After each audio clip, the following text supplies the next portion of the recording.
നേരത്തെ പഠിച്ച test increasing ആണോ ഡിക്രീസിംഗ് ആണോ എന്നുള്ളത് ചെക്ക് ചെയ്യാൻ വേണ്ടിയിട്ടാണ്. അടുത്തായത് first derivative test for local extrema, അതായത് ഒരു ലോക്കൽ മിനിമോ അല്ലെങ്കിൽ ലോക്കൽ മാക്സിമോ എക്സിസ്റ്റ് ചെയ്യുന്നുണ്ടോ എന്നുള്ളത് ചെക്ക് ചെയ്യാൻ വേണ്ടിയിട്ടുള്ള ഒരു ടെസ്റ്റ് ആണ്. അതിന്റെ പേരാണ് first derivative test for local extrema. Suppose that C is A critical point of A continuous function F. C എന്ന് പറയുന്നത് എന്താണ്? C is A critical point of A continuous function F. F എന്ന് പറയുന്ന ഒരു continuous function ഉണ്ട്, അതിന്റെ ഒരു critical point ആണ് സി എന്ന് പറഞ്ഞാൽ എന്താണ്? F dash C equal to 0 ആണ്. എഫ് ഡാഷ് എക്സ് 0 ആവുന്ന പോയിന്റുകളെയാണ് ക്രിട്ടിക്കൽ പോയിന്റ് എന്ന് പറയാം. ഇവിടെ സി ഒരു ക്രിട്ടിക്കൽ പോയിന്റ് ആണെന്ന് തന്നിട്ടുണ്ട്. അതിന്റെ മീനിങ് എന്താണ്? F dash C equal to 0 ആണ്. And that F is differentiable at every point in some interval containing C. ഈ സി കണ്ടെയ്ൻ ചെയ്യുന്ന ഒരു ഇന്റർവെൽ ഉണ്ടല്ലോ, ഒരു ഇന്റർവെല്ലില് സി കണ്ടെയ്ൻ ചെയ്യുന്ന ഒരു ഇന്റർവെല്ലിൽ എഫ് ഡാഷ് എന്താണ്? എഫ് എന്താണ്? ഡിഫറൻഷ്യബിൾ ആണ്. അതിന്റെ പുറമെ എന്താണ് തന്നത്? F dash C equal to 0 ആണെന്ന് തന്നിട്ടുണ്ട്. And F is differentiable at every point in some interval containing C. അപ്പൊ ഈ ഒരു സി കണ്ടെയ്ൻ ചെയ്യുന്ന ഇന്റർവെല്ലിൽ എഫ് ഡാഷ് എക്സ് ഡിഫറൻഷ്യബിൾ ആണ്, except possibly at C itself. എന്ന് പറഞ്ഞു കഴിഞ്ഞാൽ എന്താ? ഈ സിയിൽ ഡിഫറൻഷ്യബിൾ ആവണമെന്നില്ല അല്ലെ? സിയിൽ എന്ത് ആവണമെന്നില്ല? ഡിഫറൻഷ്യബിൾ ആവണമെന്നില്ല.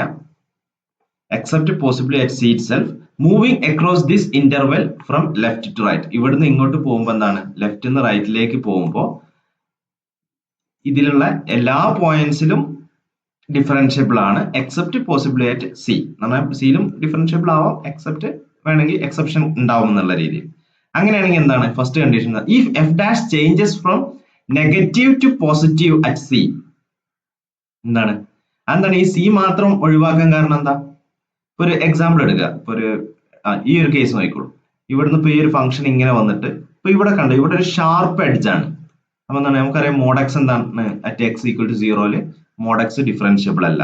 അപ്പൊ ഈ ഒരു പോയിന്റിൽ, ഷാർപ്പ് പോയിന്റിൽ എന്താവണമെന്നില്ല? ഡിഫറൻഷ്യബിൾ ആവണമെന്നില്ല. പക്ഷെ ഈ പോയിന്റിൽ നോക്ക്, ഇവിടെ ഡിഫറൻഷ്യബിൾ ആണ്. അപ്പൊ ഈ ഒരു ഇന്റർവെൽ എടുക്കുകയാണെങ്കിൽ എന്താണ്? ഇവിടുന്ന് ഇത് ഡിഫറൻഷ്യബിൾ ആണ്, ഈ ഫംഗ്ഷൻ ഡിഫറൻഷ്യബിൾ ആണ്. പക്ഷെ സി എന്ന് പറയുന്ന ഒന്നോ രണ്ടോ പോയിന്റുകളിൽ ആ ഒരു ക്രിട്ടിക്കൽ പോയിന്റ്സിൽ ഡിഫറൻഷ്യബിൾ ആയിട്ടില്ലെങ്കിലും കുഴപ്പമില്ല. അങ്ങനത്തെ ഒരു ഫംഗ്ഷൻ ആണ് നമ്മൾ എന്ത് ചൂസ് ചെയ്യുന്ന F. If F dash changes from negative to positive at C. അപ്പൊ ഈ ഒരു സി എന്ന് പറയുന്ന പോയിന്റിൽ ഈ ഡെറിവേറ്റീവിന്റെ സൈൻ എന്ത് ചെയ്യാണ്? നെഗറ്റീവിൽ നിന്ന് പോസിറ്റീവിലേക്ക് ചേഞ്ച് ചെയ്യാണെന്ന് നോക്കുക. ഫോർ എക്സാമ്പിൾ കണ്ടോ, അപ്പൊ ഈ ഒരു പോയിന്റ് എടുക്കുക. ഈ ഒരു പോയിന്റ് എന്താ സംഭവിക്കുന്നത്? ഇതിന്റെ തൊട്ട് മുമ്പിലൊക്കെ ഇതിന്റെ എഫ് ഡാഷിന്റെ ഡെറിവേറ്റീവിന്റെ സ്ലോപ്പ് സൈൻ എന്താണ്? പോസിറ്റീവ് ആണ്. ഈ പോയിന്റിൽ കഴിഞ്ഞ ഉടനെ മുതൽ സ്ലോപ്പ് എന്താവാണ്? നെഗറ്റീവ് ആണ്. അപ്പൊ ഈ ഒരു പോയിന്റിൽ C2 എന്ന് പറയുന്ന പോയിന്റിൽ എന്ത് ചെയ്യുന്നുണ്ട്? സൈന് ചേഞ്ച് ചെയ്യുന്നുണ്ട്. അപ്പോൾ അങ്ങനെ ചേഞ്ച് ചെയ്യുന്നത് ഇവിടെ എങ്ങനെയാ ചേഞ്ച് ചെയ്തത്? പോസിറ്റീവിൽ നിന്ന് നെഗറ്റീവിലേക്കാണ്. പക്ഷെ F dash changes from negative to positive, നെഗറ്റീവിൽ നിന്ന് പോസിറ്റീവിലേക്കാണ് ചേഞ്ച് ചെയ്യുന്നത് നോക്കുക. എക്സാമ്പിൾ എന്താണ്? C3 എന്ന് പറയുന്ന പോയിന്റ്. ഇവിടെ എന്താ ചെയ്യുന്നത്? ഇതുവരെ നെഗറ്റീവ് ആണ്. ഈ C3 എന്ന് എന്താണ്? ഇതിന്റെ ഡെറിവേറ്റീവ് പോസിറ്റീവിലേക്ക് ആണ് ചേഞ്ച് ചെയ്യുന്നത്, സൈന് അല്ലെ? സ്ലോപ്പിന്റെ സൈൻ പോസിറ്റീവ് ആയിട്ടാണ് ചേഞ്ച് ചെയ്യുന്നത്. അങ്ങനെയാണെങ്കിൽ എന്താണ്? F has a local minimum at C. C എന്ന് പറയുന്ന പോയിന്റ് എന്നിട്ട് ഒരു ലോക്കൽ മിനിമം ഉണ്ട്. അതുപോലെ തന്നെ എന്താണ്? F dash changes from positive to negative. ഈ ഒരു കേസ് പറഞ്ഞ പോലെ പോസിറ്റീവ് നിന്ന് നെഗറ്റീവിലേക്കാണ് ചേഞ്ച് ചെയ്യുന്നത് എന്നുണ്ടെങ്കിൽ എന്താണ്? F has a local maximum at C. എഫിൽ എന്തുണ്ട്? ഒരു ലോക്കൽ മാക്സിമം ഉണ്ട്. അതുപോലെ തന്നെ if F dash does not change sign at C, then f has no local extreme points. ഇതുപോലെ ഇപ്പൊ ചില പോയിന്റ്സ് ഇതുണ്ട്. ഇവിടെ എന്താണ് സംഭവിച്ചത്? ഈ ഒരു പോയിന്റിൽ എഫ് ഡാഷ് എന്താണ്? ഇത്രയും ഭാഗത്ത് ഡെറിവേറ്റീവ് 0 ആണ് അല്ലെ? ഒരു ജസ്റ്റ് സ്ട്രൈറ്റ് ലൈൻ ആണ്. അപ്പൊ ഇവിടെ എന്തില്ല? എക്സ്ട്രീം പോയിന്റ്സ് ഒന്നും ഉണ്ടാവില്ല ആ ഒരു എഫ് ഡാഷ് 0 ആണെന്നുണ്ടെങ്കിൽ. If F dash does not change sign at C, നമ്മൾ സോറി 0 ആണെങ്കിൽ എന്നല്ല, അതിന്റെ അതുപോലെ തന്നെ സൈൻ ചേഞ്ച് ചെയ്യുന്നില്ലെങ്കിൽ, ഇപ്പൊ ഈ ഒരു എക്സാമ്പിൾ എടുക്കുക. ഈ ഒരു ഇന്റർവെൽ കൺസിഡർ ചെയ്യുക. ഈ ഒരു ഇന്റർവെൽ ഇവിടെ എന്താണ്? ഇതിന്റെ സൈൻ എന്താണ്? പോസിറ്റീവ് തന്നെയാണ് അല്ലെ? ചേഞ്ച് ചെയ്യുന്നില്ല. അങ്ങനെയാണെങ്കിൽ എന്താണ്? ചേഞ്ച് ചെയ്യുന്നില്ല എന്നുണ്ടെങ്കിൽ, സൈന് ചേഞ്ച് ആവുന്നില്ല എന്നുണ്ടെങ്കിൽ എന്താണ്? F has no local extreme at C എന്നുള്ള ഒരു എക്സാമ്പിൾ കൺസിഡർ ചെയ്യുക. F of X is equal to X raise to 1/3 into X minus 4. അതിനെ നമുക്ക് എങ്ങനെ എഴുതാം? എക്സ് റേസ് ടു ഇത് മൾട്ടിപ്ലൈ ചെയ്ത് കഴിഞ്ഞാൽ 4/3 minus 4 into X raise to 1/3 എന്ന് കിട്ടും. അപ്പൊ ഇനി ഇതിന്റെ എക്സ്ട്രീം പോയിന്റ്സ് ആദ്യം കണ്ടുപിടിക്കണം. ഡെറിവേറ്റീവ് കണ്ടു കഴിഞ്ഞാൽ 4 into X minus 1/3 X raise to 2/3 എന്ന് കിട്ടും. F dash X equal to 0 ആവുന്ന പോയിന്റ് ഏതാണ്? എക്സ് 1 ആവുമ്പോൾ മാത്രം. അതുപോലെ തന്നെ അൺഡിഫൈൻഡ് ആയിട്ടൊരു പോയിന്റ് ഉണ്ട്, അതേതാണ്? എക്സ് ഈക്വൽ ടു 0 ആയതുകൊണ്ട്.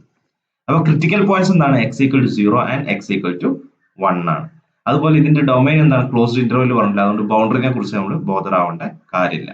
ഒരു ക്ലോസ്ഡ് ഇന്റർവെല്ലിലായിരുന്നെങ്കിൽ അതിന്റെ ബൗണ്ടറി പോയിന്റ്സും കൂടെ നമ്മൾ കൺസിഡർ ചെയ്യണമായിരുന്നു, ഏത് എക്സിസ്റ്റ് ചെയ്യുന്ന മാക്സിമത്തിനോ മിനിമത്തിനോ. അപ്പൊ ഇവിടെ ആകെ എന്താ ഓപ്ഷൻസ് ഉള്ളൂ? എക്സ് ഈക്വൽ ടു 1ഉം എക്സ് ഈക്വൽ ടു 0 എന്ന് പറഞ്ഞ രണ്ട് പോയിന്റിൽ നോക്കിയാൽ. അപ്പൊ ഈ ഒരു ഇന്റർവെല്ലിനെ നമുക്ക് എന്തായി ഡിവൈഡ് ചെയ്യാൻ പറ്റും? ഒരു 0 എന്ന് പറയുന്ന ഒരു പോയിന്റ് ഉണ്ട്, 1 എന്ന് പറയുന്ന പോയിന്റ്. അപ്പൊ നമുക്ക് മൂന്നായിട്ട് ഡിവൈഡ് ചെയ്യാൻ പറ്റും. -∞ to 0, 0 to 1, 1 to ∞ എന്നുള്ള രീതി. എക്സ് ലെസ് ദാൻ 0 ആകുമ്പോൾ എന്താണ്? സൈൻ എന്താണ് വരുന്നത്? നെഗറ്റീവ്. എക്സ് ലെസ് ദാൻ 0, എക്സിന്റെ വാല്യൂ 0നേക്കാളും ചെറുത് കൊടുക്കുമ്പോൾ ഇതിന്റെ സൈൻ എന്ത് വരും? മൈനസ് സൈൻ വരും. അപ്പൊ എന്താണ്? ഡിക്രീസിങ് ആണ്. അതുപോലെ 0ന്റെയും 1ന്റെയും ഇടക്ക് സബ്സ്റ്റിറ്റ്യൂട്ട് ചെയ്ത് കഴിഞ്ഞാലും ഡിക്രീസിങ് ആണ്, കാരണം എന്തായാലും സൈൻ -1 വരും. എക്സ് ഗ്രേറ്റർ ദാൻ 1 ആണെങ്കിൽ എന്താണ്? ഇൻക്രീസിങ് ആണ്. നിങ്ങൾക്ക് അതിന്റെ ഗ്രാഫ് വരച്ച് നോക്കി കഴിഞ്ഞാൽ ഏകദേശം ഇതുപോലെ നിങ്ങൾക്ക് കിട്ടും. 1 വരെ അത് ഡിക്രീസിങ് ആവും, 1ന്റെ ശേഷം അത് ഇൻക്രീസിങ് ആയിട്ട് കാണും. അപ്പൊ അതിന് എന്താ മനസ്സിലാവുന്നത്? നമുക്ക് എങ്ങനെയാ നമ്മൾ കൺക്ലൂഷനിൽ എത്തുക? ഫസ്റ്റ് ഡെറിവേറ്റീവ് ടെസ്റ്റ് ഉപയോഗിക്കുക. ഫസ്റ്റ് ഡെറിവേറ്റീവ് ടെസ്റ്റ് എന്തായിരുന്നു? ഇൻക്രീസിങ് ആൻഡ് ഡിക്രീസിങ് ഫംഗ്ഷൻ്റെ എഫ് ഈ ഒരു ഇവിടെ നെഗറ്റീവ് സൈൻ ആണ്, ഇവിടെ നെഗറ്റീവ് സൈൻ ആണ്, ഇവിടെ പോസിറ്റീവ് സൈൻ ആണ്. അപ്പൊ എന്താണ്? എഫ് ഡിക്രീസസ് ഓൺ -∞ 0, 0 1ലും എഫ് എന്താണ്? ഡിക്രീസ് ആണ്, 1 ∞ എഫ് എന്താണ്? ഇൻക്രീസിങ് ആണ്. അതുപോലെ തന്നെ second derivative, first derivative test for local extremum ഉപയോഗിച്ച് കഴിഞ്ഞാലോ F does not have an extremum മറ്റേ എക്സ് ഈക്വൽ ടു 0 എന്ന് കിട്ടും. കാരണം എന്താ? സൈൻ ചേഞ്ച് ചെയ്യുന്നില്ല അല്ലെ? എക്സ് ഈക്വൽ ടു 0 എന്താണ്? ഈ പോയിന്റ് ഇവിടെ നെഗറ്റീവ് സൈൻ ആണ്, ആ നെഗറ്റീവ് കണ്ടിന്യൂ ചെയ്ത് പോവാ ചെയ്യുന്നത്. അപ്പൊ സൈൻ ചേഞ്ച് ചെയ്യാത്തതുകൊണ്ട് എന്താണ്? ഈ 0 എന്ന് പറയുന്ന പോയിന്റിൽ എന്തില്ല? എക്സ്ട്രീമം വാല്യൂസ് ഇല്ല. പക്ഷെ എന്തുണ്ട്? 1ൽ സൈൻ ചേഞ്ച് ചെയ്യുന്നുണ്ട്. ഇതുവരെ നെഗറ്റീവ് സൈൻ ആയിരുന്നു, 1 മുതൽ പോസിറ്റീവ് സൈൻ ആയി. അപ്പൊ എന്തുണ്ട്? F has a local minimum at X equal to 1. കാരണം എന്താ? നെഗറ്റീവിൽ നിന്ന് പോസിറ്റീവിലേക്ക് ചേഞ്ച് ചെയ്തു. അതുകൊണ്ട് എന്തുണ്ട്? ലോക്കൽ മിനിമം ഉണ്ട്. ആകെ ഈ ഒരൊറ്റ മിനിമം തന്നെ ഉള്ളൂ, അതുകൊണ്ട് അതെന്താവും? അബ്സല്യൂട്ട് മിനിമം ആയിട്ട് മാറും. ഇത്രയും കാര്യങ്ങളൊക്കെ ഒന്ന് നോക്കാം. എന്തെങ്കിലും ഡൗട്ട് ഉണ്ടെങ്കിൽ ഗ്രൂപ്പിൽ ഡിസ്കസ് ചെയ്യാം.